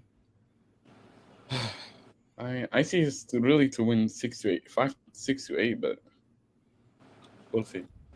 Again, it's the Giants, so you never know. Definitely. Oh, I can't wait, man. We're not winning 4. No, there's no way. 4 wins. No. We really have easy teams, but I don't see it. Well, I'll tell you what, Mike. At least the Lions are. Hopefully, the Lions win games. So, I mean, that's it. Well, I'll tell you. Give me your final thought, and I'm gonna bring. Yeah, it was nice. It was nice meeting you, Dallas Cowboy Chris, the first time. Thank you, hey brother. Nice to meet you, bro. Yeah, I'm also on TikTok too. Yeah. Do you follow me on TikTok? No. It's the same thing as my name. All right, I'll follow you. Yes. Yeah, and for me, Tuesday's the next lottery pick, and let's hope for the best. And Hey, tomorrow, Mike, try and come on tomorrow, man. I'm doing a giveaway. All right. Yeah, please. You'll get the alert, but just try and be on tomorrow. All right. And I have a special guest coming on tomorrow as well. Oh. So. And let's go Giants. I mean, we can do this. The better. Yes, all right, let me hear it one time. But say it with your chest. Let's go Giants. Oh. Appreciate you. He said it with his chest too. Yeah, he popped it out. He said it with his chest. That's what my man. Sneaky. All right. Hey, it's been a minute. Man, you got tanned. Holy, bro. Baseball, water polo, holy. Man. So apparently somebody got paid. Matt Stafford, you didn't hear about it? Oh, I'm like, wait, you talking about me? Yeah, Stafford. No. Man, did he get paid? And the dude is not hurting for money. I ain't mad at him, no. Get it. Get the bag. Get the bag. At least they learn from the golf contract. It's not as big. Right. That's the only thing I was hoping. I knew it was going to be a big contract. I was hoping it's not an extremely big one that they give to Goff and to Brandon Cooks and to Todd Gurley. So how many years was that contract? I think it was 3 years. Okay. That's a fair contract. I think it was 3. So now I'm going to ask you the obvious question because we talked about him in the last segment. Mm-hmm. Is Beckham coming back to the Rams? Yeah. He already said he wants to come back. They haven't sent him a real contract offer, which is him basically saying they're not offering him enough. Right. But then again, he's only going to be probably another half a season. So. Yeah, because he's still recouping from his, Have you, wait. Yeah, no, you guys won't be getting the ring until next month. Have you got your Lombardi trophy yet? Bro, I found a couple sites. I haven't bought one yet. Uh-huh. Don't know if I will. Probably will at some point. Let me show you something real quick. I mean, I'm just saying it's a beautiful thing. Yeah, we see those. It's a beautiful thing. Yeah. That's what I'm saying. And it's gonna look a lot better when we get 5. So. Oh, that'll be. When you get how many? Couple decades away. When you get how many, Sneaky? 5, I think. 5, right? I speak Spanish. Okay. Poquito. And we. And yeah, that's the only Spanish I speak. I'm bilingual, y'all. You didn't know it. I knew that. Now we know. And knowing is half the battle. Wait, that's beyond your time. Cowboy Chris. Yo, brother, what's happening? What is your honest record prediction for the Cowboys? Here we go. My honest 10-7. And we got a so-called easy schedule that Sneaky says. It's such an easy schedule. So I'm saying we lose 7, and the reason why, because the Cowboys play down to their competition. So we gotta play the Giants. Easy wins. We may give them one just because we feel sorry for them. But the game I'm looking forward to is the one in SoFi. Looking forward to an L or what? Hey, man. Hey, if that's what you want to call a win, a L, we got to check our spelling on that, brother. My God. But you know that's a road game for you, don't you? You know that's a road game, don't you? For the Rams. You know it. Come on. It won't be. The Cowboys run Southern California. I hate to interrupt this awesome interaction between you two, but since we're talking about L's, yes, we know Giants will have a lot of them this year. We know. Wow. That's what he said. Okay, grown folks people talking. Okay. There was one on your house, right, Chris? An L? It stands for my last name, Sneaky, and okay. You know, I mean, whatever makes you feel better about yourself. I just wanted to bring that up. And you better watch. You better watch. You know what? I'm gonna tell you right now. If y'all don't win it this year, we will revisit this. Oh, for real. 12-5. We're gonna be 12-5. Go to the Super Bowl versus the Chargers. Win the Super Bowl. So it's gonna be y'all going back and y'all going back to back. Oh, yeah. Back to back to back. All LA Super Bowl. Is that what you're calling it? Okay. And you know, I was about to stop you, Chris. I'm like, what do you mean all LA? They're in Sandy. Never mind. I was about to say that. I was about to come back and be like, what are you talking about? Yeah. That's, to me, that's still crazy. Well, remember, you know, when we were talking about my AFC teams, I said the Chargers. Right. Is my pick coming out of there. I love Herbert, man. I love him. I think he's an excellent quarterback, man. I think Herbert is going to be he's going to step up his game this year. Yeah. The one quarterback I think will really step up is going to be Matt Ryan. Yeah, we were just talking about that. Matt Ryan will. I've been saying since he got traded, I think he'll go back to MVP form. And the thing that the running back is it Taylor, right? For the Colts? Yeah. He's a beast. Man. I did not know him from Adam, but because of him, I made it to like out of my 4 leagues, I made it to 3 championships. Man, he was like that at Wisconsin when he played football at Wisconsin. You know, I'm a big college football person, so right. I played against him 4 times, so I saw him. So that kid is amazing, man. It just took him a while, man, to get adjusted to that NFL scheme, and then once he did, hey, man, he took off. A great running style. He's tough. He's fast. You see, he never get caught from behind. Yeah, and he, you know, when he hits the hole. Yeah, I mean, there's no stutter step, and kudos to the offensive line to put him in the right position. Nelson, bro. The blocking schemes are down, and I mean down packed, and I mean that's why I'm not sleeping on the Colts.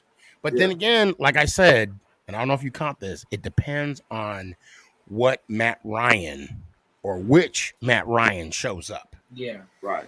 Because if he's that, I think the Colts are going to be a good move for him because now he could kind of dust off that, that 2015 Super Bowl? Yeah. Yeah, I think so. No, not 2015. That was the Broncos won that one. I think it was like 27. It was 2018. Yeah, it was 2018. One against him and them and the Patriots. The Patriots, yeah. Yeah, I think that was 2018, I think. You know what I just found out today? I never knew that the Saints released Kamara. Really? They released him like way before the draft, apparently. Are you sure? I'm pretty much positive. Be careful because I got fooled a couple times. I mean, you may be right? You may be right, but just be mindful. I'm gonna look it up right now. Hold on a sec. My list for the NFC East Eagles. Yeah, you're done. You're done, Carl. I know you got arrested like after the Pro Bowl. Kidding, I'll read it. Oh yeah. What did you get arrested for? I forgot what it was. It was assault. Yeah, it was assault. No, assault. Yeah, that's probably why.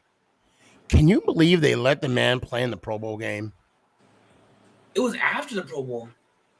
Well, yeah, that's what I'm saying. They let him play in the game, and then they arrested him. But the incident happened before the fact. Oh, I didn't know that. Oh man, what? I mean, I'm kidding, Carlos. Okay, you said Eagles, the Commanders, Dallas could be there, but I have a question. That running game, yeah. I wouldn't question the running game. Oh wait, your offensive line is still subject though. And I didn't realize the one dude went to the Bengals. Chris, the offensive lineman that went to the Bengals. Oh, Lyle Collins from the Cowboys. Yeah, because the Cowboys released him, and he was a free agent. He signed. Wait! Didn't they just sign him to a contract? No, Lyle signed a couple years ago. The Cowboys, he fell out of favor with him, man.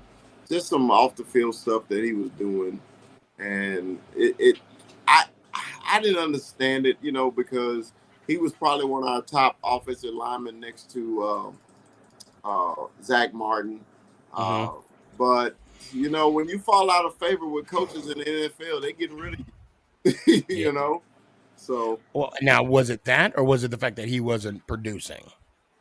He produced. He was a solid player. Okay. But what happened? And I'm asking the question. I'm just asking. What happened was too when the backup still played even better than he did when he was hurt. They found an out for him. They were like, okay, we can pay Steele this amount. Yeah, I was gonna say they found someone cheaper. That's what they did. Cheaper. So, sports talk. Last question. Hold on. Okay. Do you think, both of you, do you guys think there's any team, well, besides the Rams, of course, that can go 17-0? The Cowboys. The Giants. What? Okay, no, guys, realistic here. Oh, you want me to answer the question realistically? Realistically. Okay. The Cowboys. Yeah. Well, hold on. Let me think about it. Giants. We thought about it. I mean, I can't speak for Chris. But nap time was about 2 hours ago, guys. Come on. Nap time is any time, especially when you get my age. I mean, I'm still mad at myself, at my 5-year-old self. Talking about I ain't taking no nap. I wish somebody would ask me right now. Well, you need to lay down. You're right. Well, in all seriousness, right now the best teams are in the AFC. AFC, they all have to play each other. So there's no way they're going to go 17-0. Okay, the Pack is going to lose games because who knows going to catch the ball there. The Cowboys going to lose games because we're the Cowboys. Tampa Bay, and I know Cowboy fans are going to be mad at me because I said that. But, I mean, we just got to be honest and tell the truth. You're not going to win every damn game, okay? And then they known to lose games that they shouldn't. Tampa Bay is not going to win every game because everybody want to beat Brady. So there's no team that will be 17-0 this year. Now, 0-17, that's a possibility. Oh. Always a possibility for that. Yeah. But the team that's going to surprise everybody this year is going to be the Lions. Well, the Lions... You heard it here. Okay, wait. Hold on.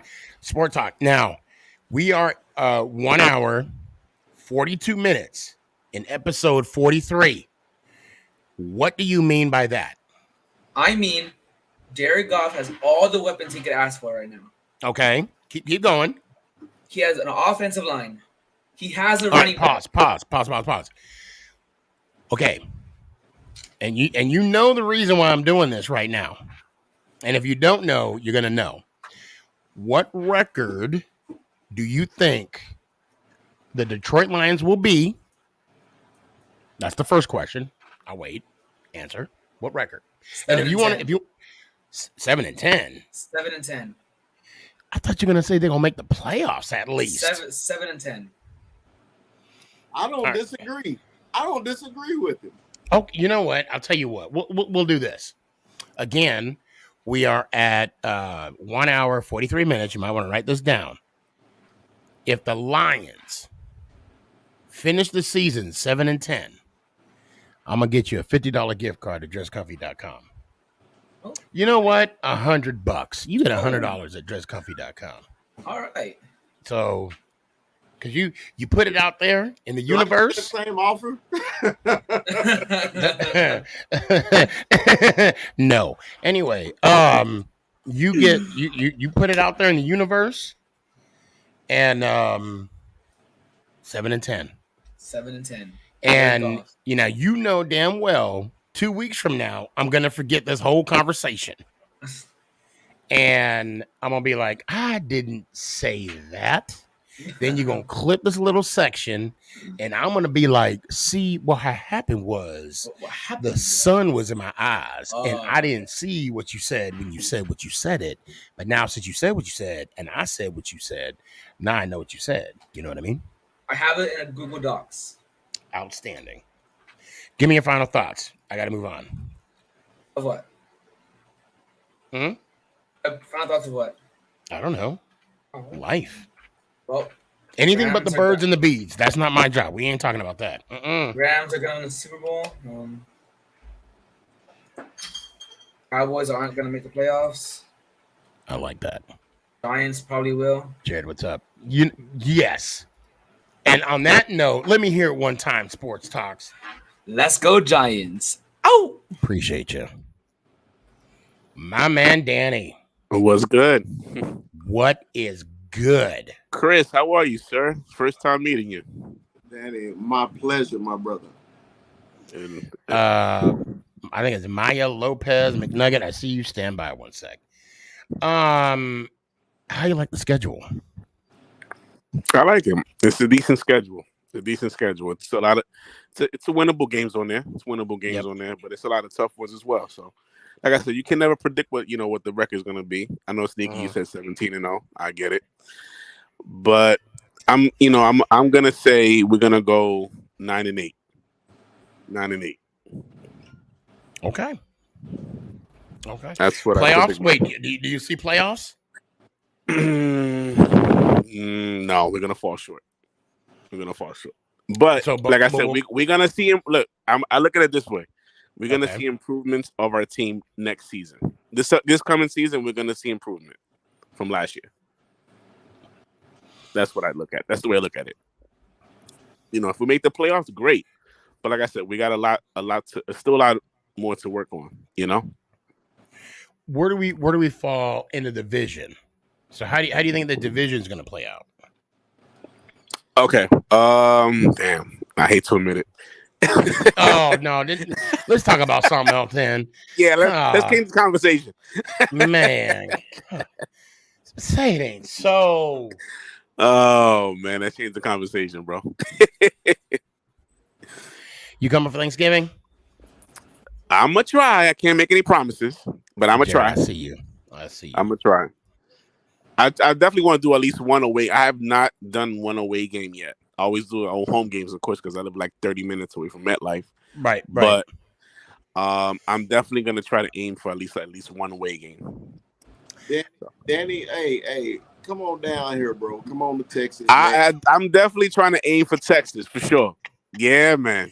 Come. Okay, time out. If you don't listen to Chris. I'm gonna tell you why. I'm gonna tell you don't.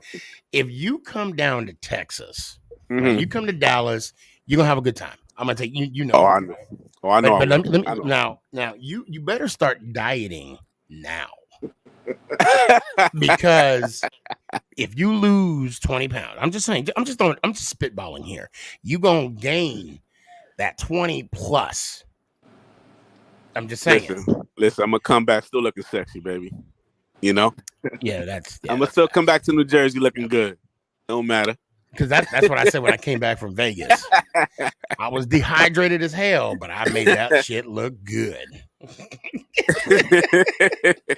Hey, Danny, I got a couple cowboy gear for you, bro. I'm sure you'll look good in. Is he serious speaking? Is he serious, bro? Yo, this dude tried to put a belt on me, and it burnt my skin. I had third-degree. God, I can imagine. Burn marks. Oh no! Look at that! Look at that disgust. It was painful. It was painful. Oh yeah. So what do you think about us cutting James Bradbury, bro? It was hard. It was I'll say a necessary evil, because it released what, $10 million. But we still got to do that dead money, right? Yeah, but it's not as much, because I think if he would have stayed with us, it would have been like 20 something mil we had to pay out. Mm-hmm. So it saved up some space in the cap, and now because of that, Shane brought in some free agents. So yes. We'll see how. I mean, we still have a long off season, and for sure. I'm excited for what Shane is doing. He's doing good. He's doing what a GM's supposed to do, bro. Man, is he doing the damn thing, or is he doing the damn thing? We needed a young cat like that, bro. I don't discriminate. listen, that old guy did not do anything, bro. I know he got us the draft, well, then you got to take you got to take back, because you say he didn't do anything, but he did. He did. Yes. Okay. But see, still put us, but hold on, let me back up. Though. That he did. And he was doing that to save his job. And we all know how that played out. Yeah. But the man, he's gone. We got this new regime in, and I love the energy Coach DeBow brings in.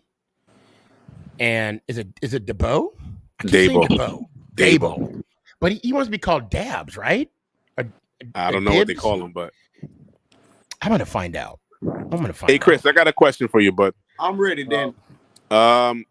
Since Dak Prescott got that big contract, do you feel that your quarterback has a lot of pressure? Are you guys thinking or you guys think you got to win a Super Bowl in the next 3 years with that contract he got? No, and the reason why is it a must-win Super Bowl for him?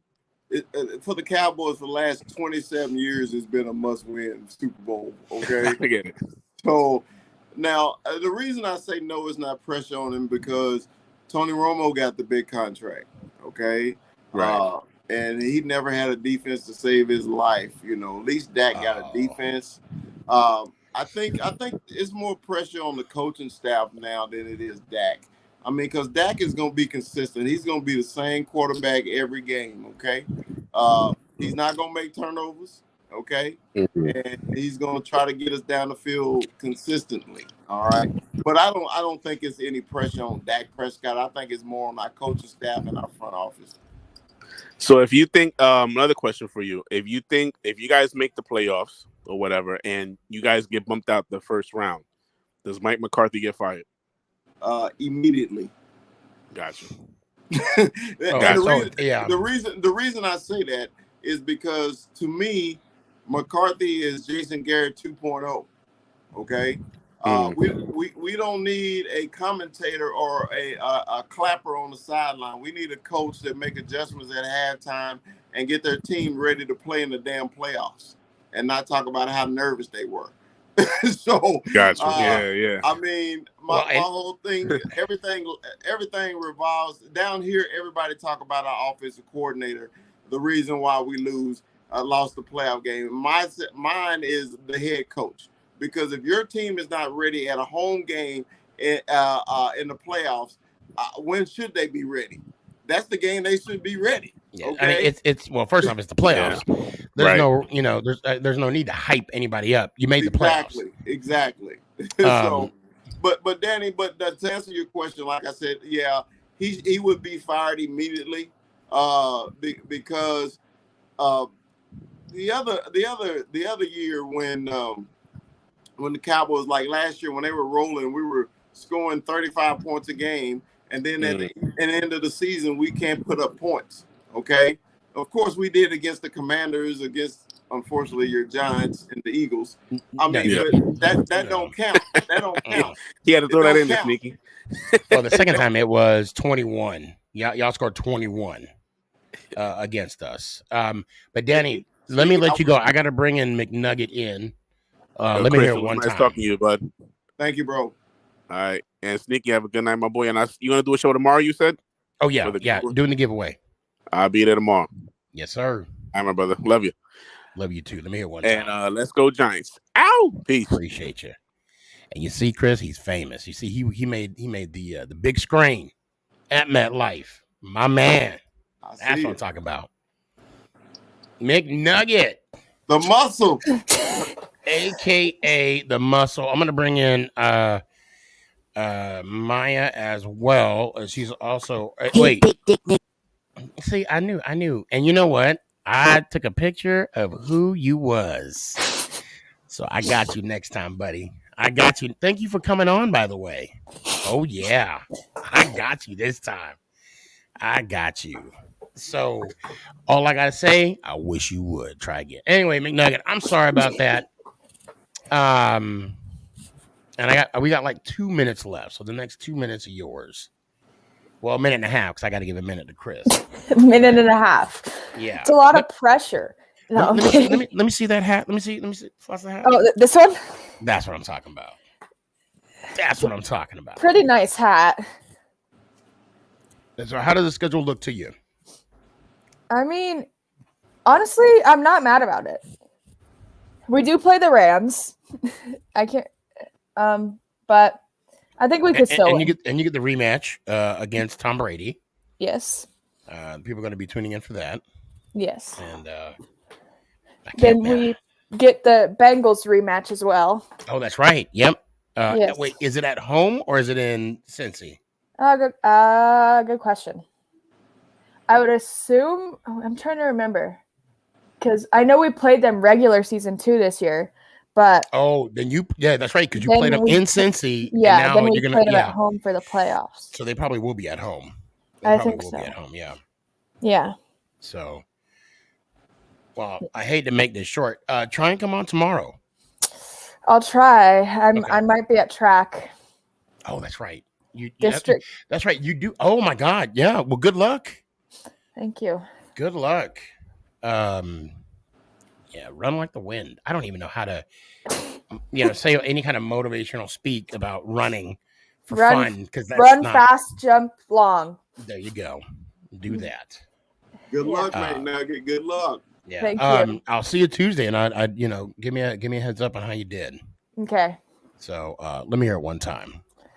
Let's go Giants. Ow! I appreciate you. I'll see you later. Chris, it's a pleasure. I got to cut it short. Let me hear it one time. Or, tell me it one time, man. Dallas Cowboys for life. We'll see y'all next week. Let's go Giants.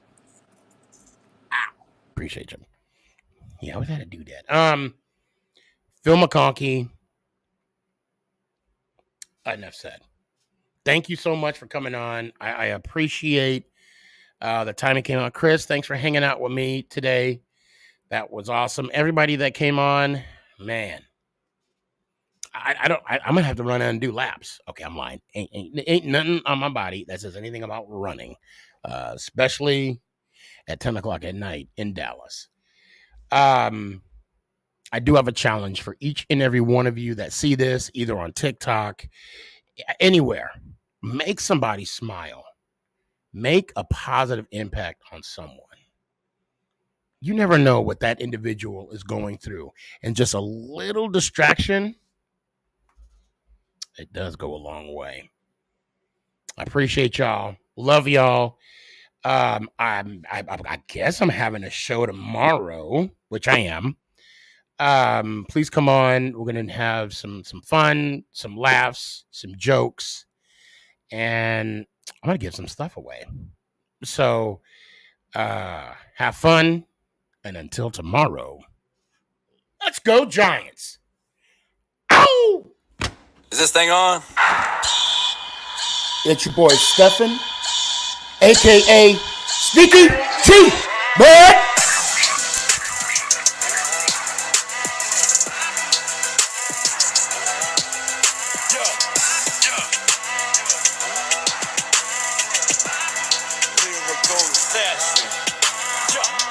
Let's go Giants! Oh!